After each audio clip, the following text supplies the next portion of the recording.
তিনিও পুত্র শোকে তিনিও মারা গেলেন। তিনি পারতেন না? না, এটাই লীলা।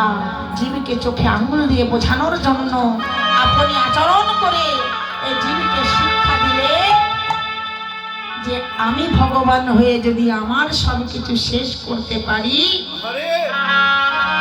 তোমরা কেন পারবে না?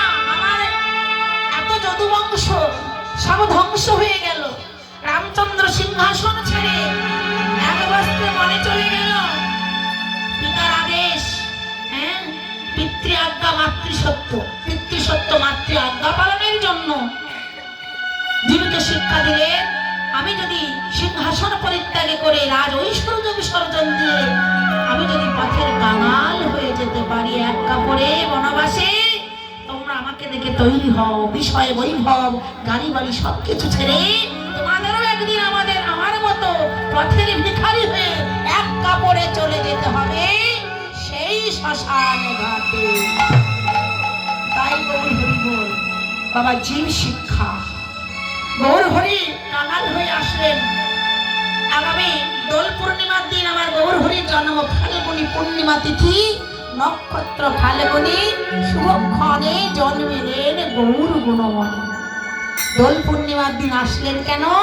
না, যেদিন জীবের ভেদাভেদ থাকবে না, জীব যেদিন ভালো পোশাক ছেড়ে দিয়ে কাঙাল হয়ে পথে নামবে, আমি কাঙালের ভগবান সেই দিন কাঙাল হয়ে যাব পৃথিবীর বুকে।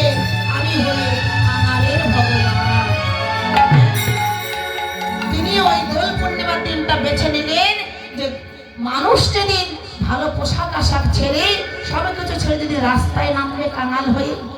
অনেকে আছে দোল খেলার দিন ছেঁড়া ছেঁড়া জামা কাপড় বার করে রং খেলা করে। জানি না আপনাদের এখানে এরকম হয় কিনা, কিন্তু আমাদের ইন্ডিয়াতে রং খেলার এই যে উৎসবটা এত বড় করে হয়, কি বলবো বাবা, কেউ ঘরে থাকে না, সবাই পথে নামে।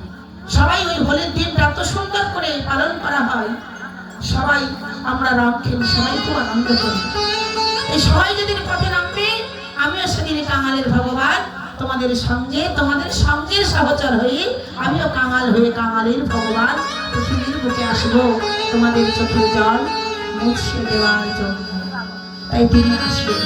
আর কি করলেন না, প্রভুর সঙ্গে সঙ্গ করার জন্য। যেমন আপনারা এসেছে, কত দূরে বাড়ি আমি জানি না গো, আপনাদের কত দূরে দূরে বাড়ি তো আমি জানি না, ঠিক তেমনি আমার প্রভুর সঙ্গে এসেছিলেন কারা? রামায় সুন্দরানন্দ সঙ্গে নিত্যানন্দ। কেন এসেছিলেন না, প্রেমের পা